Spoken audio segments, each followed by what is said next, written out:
السلام علیکم ورحمۃ اللہ وبرکاتہ۔ ہم کریں سبق نمبر 4 اپنی مدد۔ آپ اردو نحو جماعت کی جو نئی بک آئی ہے پنجاب والوں کی، اس کا مصنف کا تعارف ہم اس ویڈیو میں کریں گے۔ آپ کو ویڈیو کیسی لگ رہی ہے چینل ضرور سبسکرائب کر دیا کریں، ویڈیوز کو لائک بھی کیا کریں اور شیئر بھی کر دیا کریں۔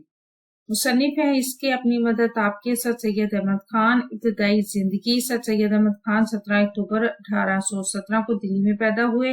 ان کے آباء و اجداد مغل بادشاہ شاہ جہاں کے دور میں ہندوستان آئے تھے۔ تعلیم: سر سید احمد خان نے اپنی ابتدائی تعلیم دلی میں حاصل کی اور بعد میں مختلف علوم میں مہارت حاصل کی۔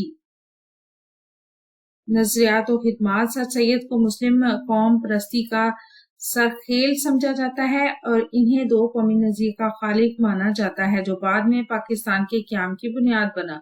سر سید مسلمانوں کی تعلیم اور ترقی کے لیے سرگرم رہے۔ انہوں نے جدید تعلیم کی ضرورت پر زور دیا اور اس کے لیے مختلف اقدامات کیے۔ تعلیمی خدمات: 1857 میں سر سید احمد خان نے علی گڑھ کالج کی بنیاد رکھی جو مسلمانوں کے لیے ایک اہم تعلیمی، سیاسی اور ادبی مرکز بن گیا۔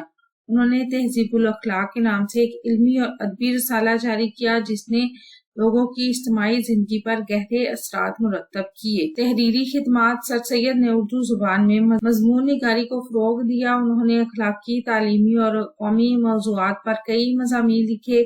ان کا انداز تحریر سادہ، آسان اور بلا بناوٹ تھا۔ سر سید نے کئی اہم کتب تحریر کی جن میں آثار الصنادید، تبیین القرآن، تفسیر القرآن شامل ہے۔ انہوں نے رسالہ بغاوت ہند کے نام سے ایک کتابچہ بھی لکھا۔ سر سید احمد خان کی خدمات نے نہ صرف مسلم قومیت کی تشکیل میں اہم کردار ادا کیا بلکہ جدید تعلیم کی راہ بھی ہموار کی۔ ان کی فکر اور کام آج بھی مسلمانوں کی تعلیمی اور ثقافتی زندگی میں نمایاں حیثیت رکھتے ہیں۔ وفات: سر سید احمد خان 1898 میں وفات پا گئے۔ انہیں علی گڑھ کالج کے لان میں دفن کیا گیا۔